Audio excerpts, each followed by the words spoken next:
So our next presenter is Maria Peralta. Maria received a PhD in chemistry from the University of California at Davis prior to joining Assay Technology in 2017. She's, as the Associate Technical Director at Assay Technology, she's responsible for all technical activities related to air sampling method development and evaluation of respiratory cartridges.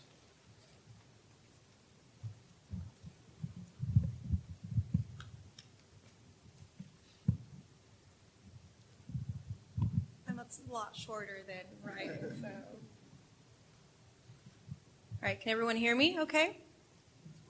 Okay, thank you. So my name is Maria, and so I'm actually doing this presentation in conjunction with Dr. Gus Manning.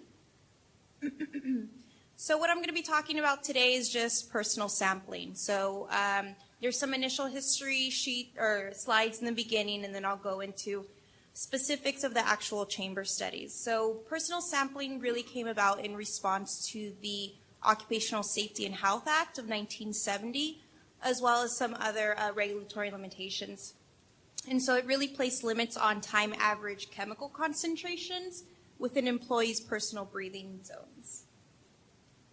So we're all familiar with the two different types of sampling that we have. So we have active sampling, and so that's with tubes. And so a pump is connected to the tube, and the pump is what delivers the analyte to the tube. So for this testing, it requires about 4 parameters to get it validated. The diffusive sampling, usually we refer to it as badges, and this sampling method uses diffusion in order to deliver the analyte to the sorbent. So this sampling has a lot more parameters in order to validate. It's a total of 7. So there are some published protocols that talk about how to properly evaluate a diffusive sampler. So here we have the NIOSH draft protocol, which was technically never published, but it was leaked to the industry. The CEN and the MDHS are specific for Europe and the UK, whereas the ANSI and the ASTM are more for North America. Okay, so now what I'm going to do is talk about what the actual protocols summarize. So the protocols, what they have in common is they talk about the evaluation parameters needed in order to validate a diffusive sampler. So for a diffusive sampler, there are 7 parameters: analytical recovery and blank, sampling rate, reverse diffusion, velocity orientation effects, humidity and temperature effects, and storage stability. So the 4 that I mentioned before for the active sampling, that's what's highlighted in blue, whereas all 7 are needed for diffusive sampling. Okay, so now I'm going to go through every parameter and kind of just talk about how we set up a chamber study in order to validate the samplers. So the first one is analytical recovery and blank. This is also known as desorption efficiency. So to set this up, what you want to do is you want to add your analyte of interest to each sampler. And so this is your media spike. You then want to add your analyte to the extraction fluid that does not contain your sampler, and so this is your liquid spike. And there's a few different ways that you could technically do this. We like to do it in replicates of 5, but you want to have a few replicates. You can do it at a few different concentrations. 3 is kind of your basic, a low, medium, or high. You can add, a few more concentrations in there, and of course, always have your blanks. So you want to analyze your samplers, and you can calculate the recovery. So percent recovery or desorption efficiency can be calculated from this equation here. And so just some examples of some DEs that you could potentially see. The red bars that you see over here would be a really low DE recovery. We want our DEs to be 100%. We want complete recovery, but that's not always the case. So some possible causes of the low DEs would be if your analyte is weakly attracted to the sorbent, you could potentially get evaporation. The opposite is also true. So let's say your analyte just really likes your sorbent, then you're going to get incomplete recovery. And you can also potentially have decomposition of your analyte. So the equipment needed not just for the analytical recovery and blank, but for all parameters is a qualified chemist. So here you see our chemist, Joni. In here, she's actually desorbing some media. And on the right-hand side, I really just wanted to highlight the GC that we use in order to analyze our samplers. So the next parameter is the sampling rate test. So this is really where our chamber tests start. So to set up a chamber test, you want to start off with a dynamic exposure chamber. And in this chamber, you generate your analyte at a constant concentration, and you expose both diffusive and active samplers. So obviously, we're validating the diffusive samplers, but the active samplers are our reference method. And so you do this for a set period of time. You analyze your samplers, and you're really looking for the quantity found on each sampler. And based off of the quantity found on your diffusive and your active sampler, the sampler volume going through your active sampler, and the sampling time, you can get the sampling rate. So here I'm showing it in mils per minute. And your sampling rate is specific for each analyte.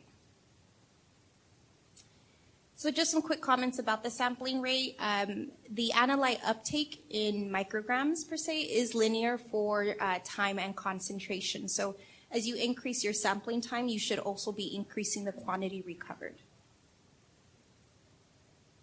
Here's a diagram of our chamber setup. And so I'm going to start with our analyte. So if our analyte is in liquid form, we have that in a syringe pump. And that then gets transferred over to a heated vaporizer at a set flow rate, depending on the concentration that you want. We then have conditioned air coming from the Miller-Nelson unit, and the air goes into the vaporizer, mixes with our vaporized analyte. It then goes into our exposure chamber. Inside of this exposure chamber, we have a mini chamber where the samplers are located, so both the badges and the tubes. We have a fan at the back of our mini chamber, and the tubes are then connected to a sampling pump that is outside of our chamber. So here's an actual picture of a setup. So you can see our syringe pump in the back is delivering our analyte into our vaporizer here. The flow from the Miller-Nelson goes into our vaporizer, takes our analyte, continues on into our exposure chamber that you see here. And inside of this exposure chamber is our mini chamber, and it has some badges in there, as you can see. Our tubes are up at the top, and then our tubes are then connected to our sampler pump that is outside. Here's a close-up picture of the mini chamber. So you can see the badges are inside. We have a fan in the back that actually helps recirculate the air. So the air goes in up at the front, air goes over the badges and the tubes, and then the air comes out. Here's a picture of the Miller-Nelson that we use to get the conditioned air. Close-up picture of our syringe pump and our sampler pump. Okay, so the next parameter is the reverse diffusion. So we're really looking for any kind of loss. So you want to expose 10 of your samplers for a short time. Once you're done, you remove 5 and you store for later analysis. You leave 5 in the chamber and you expose that to 0 air. So 0 air would be no analyte present. And then you want to analyze all your samplers together. And any difference found between the A and B groups is due to reverse diffusion. Some comments about reverse diffusion. Obviously, you don't want any. You want your analyte to stay on your badge. But some causes of reverse diffusion would be if you exceeded the capacity of your sorbent, or if you have a weak association between your analyte and the medium. The reverse diffusion test also determines the maximum sampling time for each analyte. So next, we want to measure the air. We want to do the air velocity test. So you expose 5 separate badges to 3 different air velocities, 15, 50, and 100 centimeters per second. This is holding all other parameters fixed. And then you can compare the analyte on the samplers across the different air velocities. So when your air velocity is above your minimum required air velocity, your sampling rate is unaffected. And what we're really looking for is any difference in the analyte recovered from 15 centimeters per second compared to the higher flows. And so 15 centimeters per second is the lowest typical air velocity found in most workplaces. So again, you've seen this diagram, but what I want to highlight here is that we have a fan in the back of our mini chamber, and we can actually adjust that fan that allows us to vary the linear velocity between 15 and 200 centimeters per second. Some comments about air velocity is, like I said previously, at some air velocity, your sampling rate will decrease, but with the proper design, your sampler should work down to 15 centimeters per second. And the air velocity effects are more specific to the badge design. So one experiment can be related for many analytes. Next is our humidity effects. You want to expose a total of 15 samplers, so 5 at 20, 50, and 80% relative humidity, holding all other parameters fixed.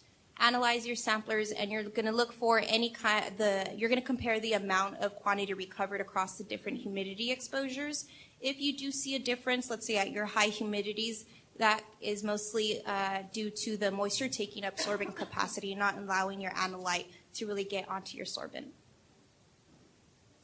Again, our diagram, and so what I want to show here is how we generate the difference in the relative humidity, and we do that through the Miller-Nelson. And so using the Miller-Nelson, we can vary it between 20 to 80% relative humidity. And so here's a close-up picture of our Miller-Nelson. So the three knobs that you see here, you can vary the flow rate in liters per minute, the temperature in degrees Celsius, and the relative humidity. So you just turn that dial, and then it comes out with the conditioned air. Second to last parameter, the temperature effect.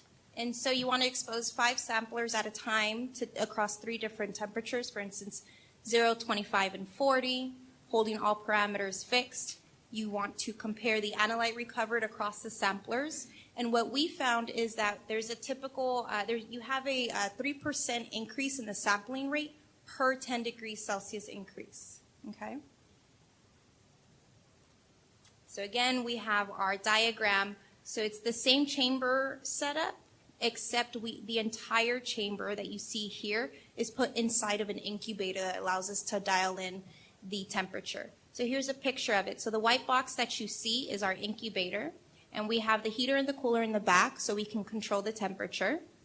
We have our chamber inside the incubator with our mini chamber on the inside and our critical sampler sitting on top. Okay, the last parameter is the storage stability test. We want to see if we have any analyte loss across an extended storage period. So you have a total of 30 diffusive samplers in your chamber, holding the concentration of your analyte, the temperature, and the time constant. Once you are done exposing the badges, then you remove and cap 10 of them, and you store that at room temperature. The next 10 is done in the freezer, and the next 10 is held in the refrigerator. And so after 1 week, you take 5 badges at each of the temperatures, and you analyze the quantity recovered, and you do the same after 2 weeks. So ideally you want to recover all of your analyte. Occasionally you will have decreased storage stability. So some causes for this would be if your analyte evaporates. Also if your analyte could potentially migrate into the packaging. If your analyte could potentially, if it's reactive, it could decompose. So here's just some examples of some non-ideal storage stability tests. So the evaluation criteria, and I believe Ryan kind of hit on this, that the OSHA rules and the NIOSH criteria suggest an overall plus or minus 25% for your system variation. So in order to do that, occasionally you may place procedural limits on the use of your badges. And so some examples of this would be the allowed relative humidity or the temperature range with which you say the badge is okay to use. You can also place a limit on the holding time or the storage conditions. Maybe you want to keep the badge under refrigerated conditions. And also the allowed sampling time. You can say use only for 4 hours, 2 hours, or 8 hours. Okay, last slide is just a quick summary. So diffusive samplers, they're really easy to use, but they are difficult to evaluate. There's a total of 7 parameters needed to validate a diffusive sampler. The sampling rate evaluations are a bit complex, but they do replace the use of a sampling pump. And in some occasions, the sampling rates can actually be predicted with some accuracy. The DE test, humidity effects, and sample stability tests are similar for both the diffusive and active samplers. With the diffusive samplers, they can suffer from the evaporative losses, and sampling time can be exceeded, but luckily the maximum sampling time is rather large for most analytes. And the temperature and air velocity effects are similar for most analytes and more specific to the badge design. So you really only need to perform that once per type of sampler. And if you have any questions, I'd be happy to answer them. Thank you.